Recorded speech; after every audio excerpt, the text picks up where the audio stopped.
반갑습니다. 저는 생명과학 전문가 김희석 선생입니다. 자, 이번 시간에는 우리 6월 모평 대비 컴플릿 모의고사에 대한 오리엔테이션을 하려고 하는 거고요. 이 오리엔테이션 시간에는 딱 두 가지를 언급하려고 합니다. 하나는 문제 스타일, 하나는 강의 스타일, 이렇게 이제 두 개를 언급을 하고 쌤이 이제 이 OT는 마무리할게. 자, 첫 번째 이제 문제 스타일. 그러면 문제 스타일이 쌤이 추구하는 건 뭐냐면 좀 심플한 거를 추구합니다. 상반기 6평 대비니까. 해서 우리가 1컷은 얼마 정도를 타겟으로 가냐? 1컷을 한 47, 8 정도로 가려고 하고 쌤 시험지에서는 그리고 문제를 여러분들이 다양한 문제집들을 사서 보다 보면 막 문제 이거 1회분 푸는데 빈 여백 하나도 없어. 막 다 쫙 문제들이야. 와, 읽는데 30분 걸릴 것 같은 그런 문제로 구성은 하진 않을 거고요. 아까 1컷 47, 48이면 좀 쉽게 가겠다는 거잖아. 심플한 문제 구성으로 가려고 해.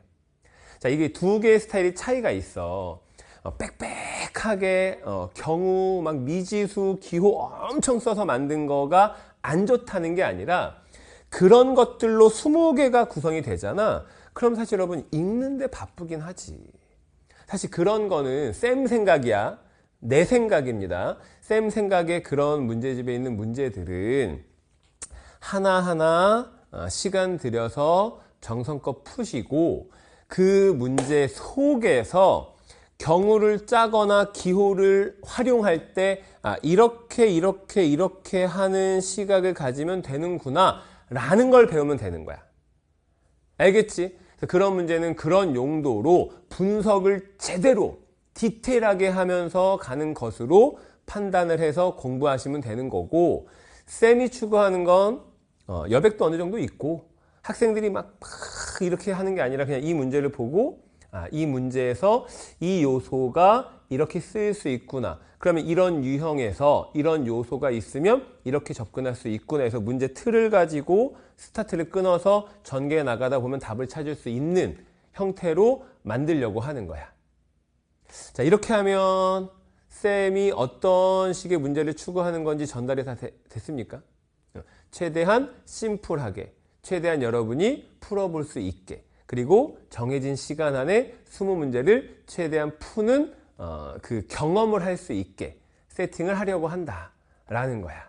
그래서 쌤은 쉽게 낸다고 하긴 하는 건데 매년 쌤이 이제 체험을 해보면, 경험을 해보면 물론 이제 내가 만드는 거니까 내가 만들어서 쉽다라고 하고 아이들한테 뿌려서 이제 풀려보잖아.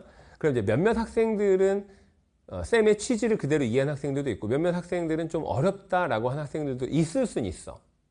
알겠지?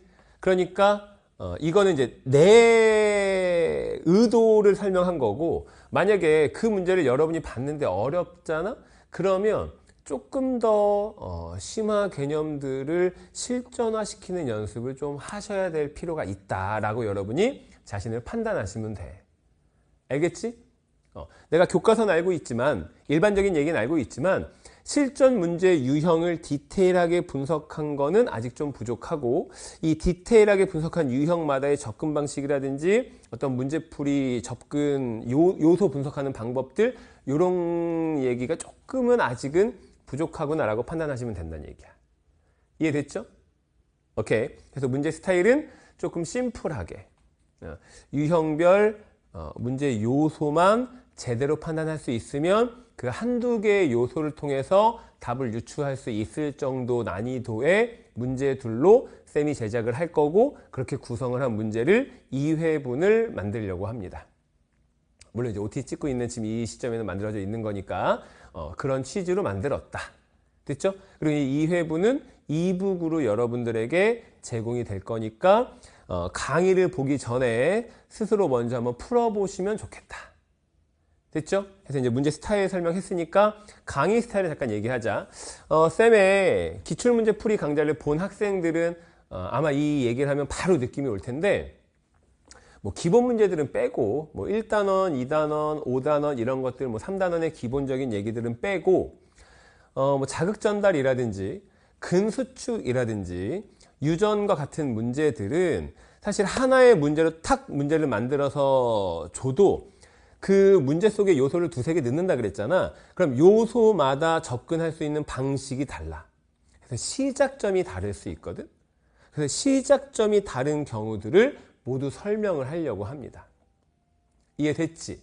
그러니까 느낌이 이제 쌤 강의를 본 사람 느낌 올 거야. 그래서 예를 들어 근수축 문제야.